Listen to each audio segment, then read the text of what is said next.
हम घर बनाते हैं, उसकी मज़ीद खूबसूरती में इजाफा करने के लिए तमाम चीज़ें हम बिछाते हैं। अब क्या मसला होता है कि जब इसके ऊपर कोई भी लिक्विड चीज़ गिर जाती है तो वो इतनी गंदी स्मेल देती है कि बर्दाश्त करना बस से बाहर हो जाता है। अब मैं आपको दिखाती हूँ कि ये आप किस तरह नमी को दूर कर सकते हैं। हम शादी ब्याह में जाते हैं, नए कपड़े पहनते हैं, लेकिन खाना खाते हुए कपड़ों के ऊपर कोई ना कोई धब्बा लग जाता है। कितना मसला वो ख़त्म नहीं होता।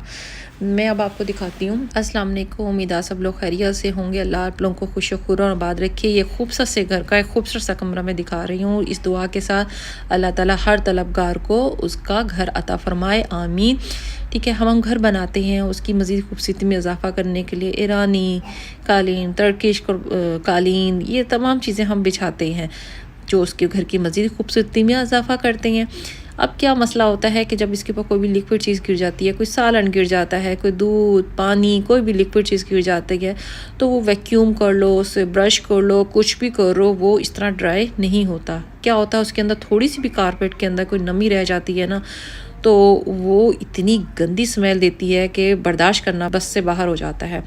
अब मैं आपको दिखाती हूँ कि ये आप किस तरह अगर आप इस नमी को दूर कर सकते हैं। मैंने आपके सामने जो है एक सेंटर कारपेट था, उसके ऊपर पानी डाला। मैंने तो इस तरह के रग रखा हुआ है, एक सूती रग जिसके ऊपर धागा होता है। नहीं है आपके पास वो रग, तो मैं आप ना इस तरह तौलिया ले लें। लेना आपने सूती ही चीज़ है, तौलिया बेहतर रहता है कि तौलिया ले लें। तौलिया उस पानी के ऊपर रख दिया और उसके ऊपर जो है तय लगा के रख दिया और उसके ऊपर एक कोई भी भारी चीज़ रख दे। मेरे पास गमला था, मैंने गमला रख दिया। अब बच्चों को स्कूल का बैग ही रख दें, वो सबसे ज़्यादा भारी होता है। ठीक है, अब मैंने थोड़ी देर बाद उसको उठाया, 15 मिनट बाद देखिए जहाँ से वो भारी था ना, वो जो है वहाँ पर जो है ना सारी नमी आ गई है।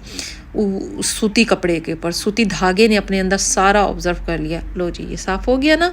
ठीक है, अब हम चलते हैं दूसरी ट्रिक की तरफ। हम शादी ब्याह में जाते हैं, नए कपड़े पहनते हैं, लेकिन खाना खाते हुए, कुछ करते हुए, वैसे ही आम रूटीन में कुछ भी करते हुए कपड़ों के ऊपर कोई ना कोई धब्बा लग जाता है कि चिकनाई का धब्बा लगता है। उसे कितना मसला वो ख़त्म नहीं होता।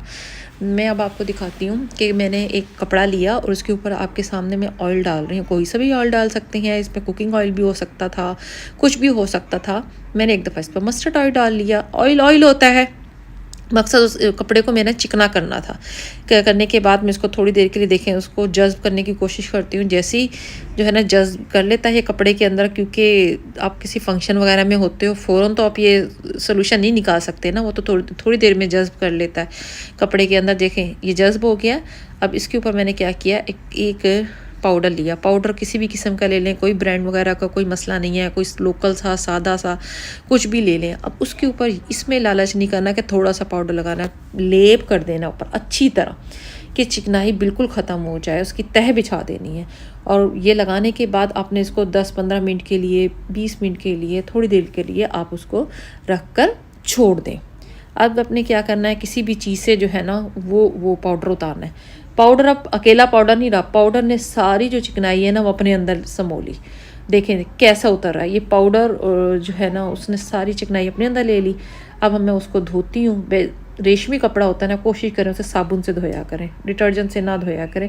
तो मैंने भी ये पॉलिस्टर टाइप का कपड़ा था, तकिया था ये मेरा, तो मैंने इसको जो है पहले साबुन से धोया सिर्फ आपको दिखाने के लिए। और उसके बाद फिर गरम इस्त्री तो होती गर्म ही है, आपने उस गीले कपड़े के ऊपर फ़ौरन से इस्त्री करनी है। इस्त्री करने से एक तो बहुत अच्छा उसके अंदर शाइन भी आ जाएगी, और वो जो है वो धब्बा जो है ना वो बिल्कुल देखें मेरे आपके सामने है। कहीं पर कुछ पता चल रहा है, कुछ स्टेन था, ये हो गया ना छू मंतर।